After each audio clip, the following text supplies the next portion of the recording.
বর্তমান রাজনৈতিক পরিস্থিতিতে সরকার রাজনৈতিক দলগুলোর পাশাপাশি বিশিষ্ট নাগরিকদের সাথে সংলাপ করতে যাচ্ছে। অপরদিকে জাসদের সভাপতি ইনামুল হক ইনু বলেন, দুটি কারণে সবাইকে সংলাপে যাওয়া দরকার। একটি হচ্ছে দেশকে আরেকবার অনিশ্চয়তার মধ্যে ঠেলে দেওয়া থেকে রক্ষা করা, অপরটি হচ্ছে অনির্বাচিত সরকারকে বিদায় করে নির্বাচিত সরকার প্রতিষ্ঠা করা। বাংলাদেশের অর্থনীতিতে বিদেশে বসবাসরত প্রবাসী বাংলাদেশিরা বিরাট অবদান রাখছে, আর তাই ইতালির প্রবাসী বাংলাদেশিরা জানালেন সংলাপ সম্পর্কে তাদের ধারণা।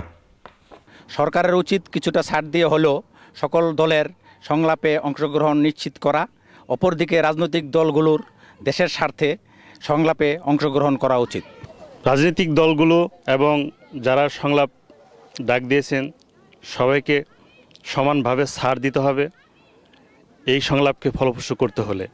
আমরা প্রবাসী থেকে চাচ্ছি বাংলাদেশে একটা সুষ্ঠু নির্বাচন হোক, সেটা প্রয়োজনে একটু ছাড় দিয়ে হলেও দুই নেত্রীকে সঙ্গে নিয়ে করলেই ভালো হয়। যেখানে থেকেও আশা করি যেন দেশের সংলাপ সফল হোক এবং সুষ্ঠু নির্বাচন হোক। সরকারের উচিত রাজনৈতিক দলগুলোর দাবি দেওয়াকে কিছুটা ছাড় দিয়ে হলেও সংলাপে সকল রাজনৈতিক দলগুলোর অংশগ্রহণ করা নিশ্চিত করা। আর রাজনৈতিক দলগুলোর উচিত সকল ভেদাভেদ সব কিছু ভুলে যে দেশের স্বার্থে, দেশের জনগণের স্বার্থে সংলাপে অংশগ্রহণ করা। বাংলাদেশের যে সংলাপ চলছে এখানে শুধু সরকারের তরফ থেকে যে বলা হয়েছে যে সনদের ব্যাপারে, আমার মনে হয় সেটা সম্পূর্ণ সঠিক। তার কারণ হচ্ছে দুই নেত্রী নির্বাচনে থাকবে কি থাকবে না সেটা মোটেই ইম্পর্টেন্ট না। ইম্পর্টেন্ট হচ্ছে বাংলাদেশ সামনে এগিয়ে যাবে, এটাই হচ্ছে সবচেয়ে বড় কথা। বিএনপি এবং আওয়ামী লীগ তারা নাকি সংলাপে যাওয়ার এখনো পক্ষে না, যেহেতু তাদের দুই নেত্রী জেলখানায়। তবে আসলে তাদের কথা তো যৌক্তিকতা আছে, যেহেতু সংলাপ যাই হোক না কেন প্রবাসী বাংলাদেশিরা চায় সব রাজনৈতিক দলগুলোর অংশগ্রহণের মধ্যে একটি অবাধ সুষ্ঠু নির্বাচনে নির্বাচিত গণতান্ত্রিক সরকারের কাছে রাষ্ট্রীয় ক্ষমতা হস্তান্তর করা।